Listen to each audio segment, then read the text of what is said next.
নমস্কার। যুক্তি তর্ক সঙ্গে অর্কয়ে আপনাদের স্বাগত। আপনাদের সঙ্গে আমি অর্কপ্রভ সরকার। সবার কাছে আরো একবার অনুরোধ, আপনাদের সহযোগিতায় আমি সত্যি কৃতজ্ঞ। আগামী দিনেও আপনাদের সহযোগিতা থেকে যাতে বঞ্চিত না হই এই আশা রাখি।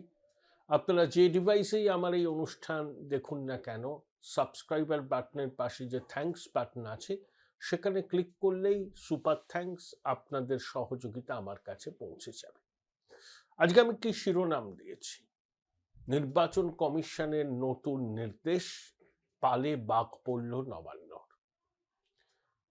2025 সালের শেষ দিনে 31শে ডিসেম্বর 10 জনকে নিয়ে খোকাবাবু গিয়েছিলেন নির্বাচন কমিশনের সদর দপ্তরে এবং কমিশনের ফুল বেঞ্চের সঙ্গে 2.5 ঘন্টা বৈঠক করেছিলেন।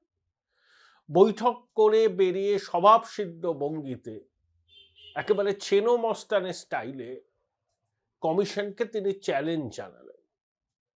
কেন তার দাবি সনদ কমিশন যে দাবি সনদ দিয়ে এসছে তাতে কমিশনের জবাব তিনি চায়। কমিশন জবাব দিয়েছে, প্রত্যেকটা দাবিকে ফুৎকারে উড়িয়ে দিয়েছে।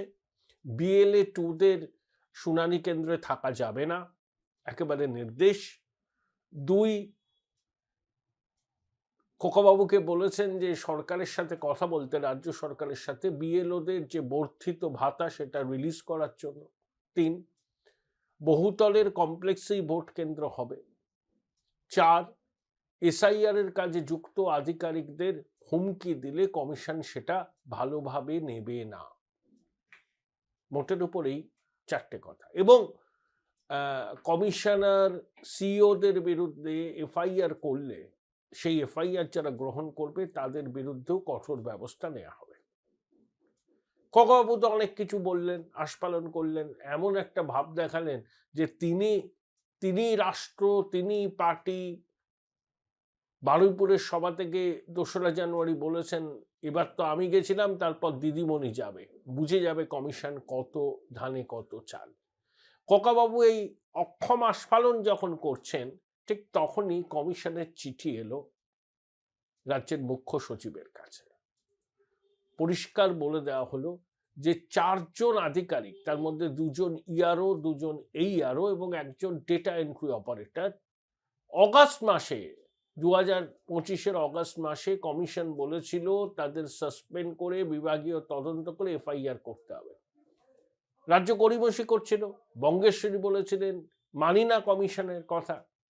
তারপরে মুখ্য সচিবকে দিল্লিতে তলব করে, মানে প্রাক্তন মুখ্য সচিব মনোজ পাল, তাকে কমিশন আচ্ছা করে কোর্টকে দিয়েছিল। মুখ্য সচিব তারপর বঙ্গেশ্বরীকে বোঝাতে সক্ষম হন যে কিছু ব্যবস্থা নিতে হবে, তার মধ্যে সাসপেন্ড এবং বিভাগীয় তদন্ত। যা খবর আমি পাচ্ছি, কনফার্ম নয়, বিভাগীয় তদন্ত শেষ করে এই আধিকারিকদের এক্সোনারেট করে দেওয়া হয়েছে। আবার সিইও দপ্তরে এই আধিকারিকরা তাদের দোষ স্বীকার করেছেন। কমিশন এফআইআর করতে বলা সত্ত্বেও রাজ্য প্রশাসন এফআইআর করেনি। কমিশন এবার স্পষ্ট জানিয়ে দিয়েছে ইমিডিয়েটলি এই অভিযুক্ত আধিকারিকদের বিরুদ্ধে এফআইআর করতে হবে। সেই নির্দেশ যদি না মানা হয়, কনসিকুয়েন্স ফেস করতে হবে। জনপ্রতিনিধিত্ব আইনের 32 নম্বর ধারাকে উল্লেখ করে কমিশন এই চিঠিটি দিয়েছে। পত্রাঘাত। তাতে তথ্য প্রযুক্তি আইন সহ অনেক কিছু দিয়ে ভারতীয় ন্যায় সংহিতার নির্দিষ্ট ধারায় এফআইআর করতে বলা হয়েছে। দেখুন, খোকাবাবু 2.5 ঘন্টা কমিশনের সদর দপ্তরে বৈঠক করলেন। বাইরে এসে বললেন জ্ঞানেশ কুমার তার দিকে আঙুল উঁচিয়ে কথা বলছিলেন। তিনি নাকি বলেছেন you are selected, I am elected, এভাবে তর্জনী দেখিয়ে কথা বলবেন না। বৈঠকের ভিডিও ফুটেজ প্রকাশ করার দাবি জানিয়েছিলেন। কমিশন সবকিছু ফুৎকারে উড়িয়ে দিল। ঠিক খোকাবাবুর কলকাতায় ফেরার 48 ঘন্টার মধ্যে কমিশন বলল অভিযুক্ত আধিকারিকদের বিরুদ্ধে এবার এফআইআর করতেই হবে। পালে বাঘ পড়ল নবান্ন। নতুন মুখ্য সচিব হয়েছেন শ্রীমতী নন্দিনী চক্রবর্তী, তাকে এটা করতে হবে। তিনি যদি টালবাহানা করেন তাহলে আরো কঠোর পদক্ষেপ নেবে কমিশন। দেখুন, কমিশন এতদিন বিষয়টা নিয়ে তেমন একটা সরব হয়নি। ঠিক আছে, সাসপেন্ড হয়েছে, বিভাগীয় তদন্ত হচ্ছে, কমিশন এই অবধি ব্যাপারটাকে নিয়ে এগিয়েছিল। কিন্তু যেভাবে বঙ্গেশ্বরী এবং তার এয়ার অ্যাপারেন্ট প্রতিদিন কমিশনকে নিশানা করছেন, বিশেষ পর্যবেক্ষকদের কেন নিয়োগ করা হলো প্রশ্ন তুলছেন, রোল অবজারভাররা নিগৃহীত হচ্ছেন, খোকাবাবু হুমকি দিচ্ছেন, কমিশন বলল এবারও তাদের সাংবিধানিক ক্ষমতা প্রয়োগ করার সময় এসে গেছে। আর বিষয়টা নিয়ে অগ্রসর না হলে এসআইআর এর কাজে যুক্ত যে সমস্ত আধিকারিকরা তাদের মনোবল ধাক্কা খাবে। এবং একই সঙ্গে রাজ্য প্রশাসনের অন্দরে কমিশন স্পষ্ট বার্তাটা দিয়ে দিল যে এসআইআর এর শুনানি পর্ব চলছে, আইন মেনে করতে হবে, নিয়ম মেনে কার নাম তালিকায় থাকবে কার নাম তালিকায় থাকবে না সেটা নির্দিষ্ট করতে হবে। কোনো গরমিল করলে, ইচ্ছাকৃতভাবে বেআইনি কাজ করলে শাস্তির মুখে পড়তে হবে সংশ্লিষ্ট আধিকারিকদের। ডব্লিউবিসিএস এক্সিকিউটিভ অ্যাসোসিয়েশন এই আধিকারিকদের বিরুদ্ধে যে শাস্তিমূলক ব্যবস্থার সুপারিশ করেছিল কমিশন, সেটা যাতে না হয় তার জন্য দরবার করেছিল। কিন্তু কমিশন বাধ্য হলো শাস্তিমূলক ব্যবস্থা নেওয়ার জন্য প্রশাসনকে চিঠি দিতে।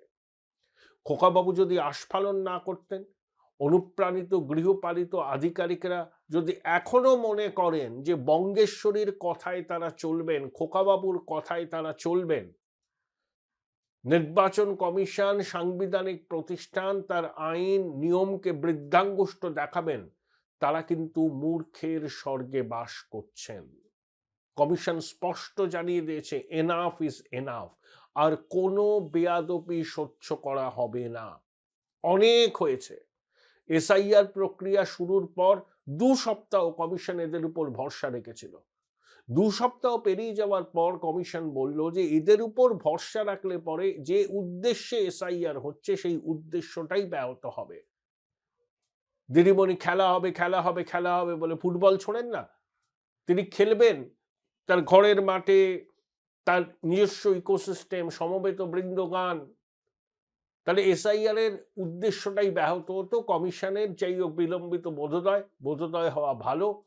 তারপর তারা রাশটা নিজেদের হাতে নিয়ে নিয়েছে। স্পেশাল রোল অবজারভার, শুনানির সময় পর্যবেক্ষক এবং প্রোজেনি ম্যাপিং, বিস্তর গরমিল আছে।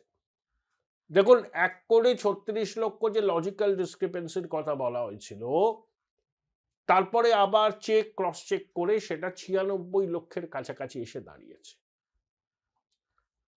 তাহলে 96 লক্ষের কাছাকাছি দাঁড়িয়েছে, এদেরকে নোটিশ পাঠানো হবে। গন্ডগোল হচ্ছে প্রোজেনি ম্যাপিং।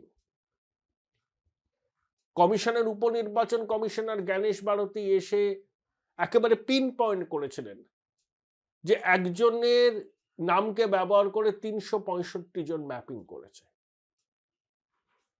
তা কমিশন এই প্রোজেনি ম্যাপিং এ যে গরমিল সেটা কিন্তু এবার দেখছে এবং তলব করা শুরু হচ্ছে।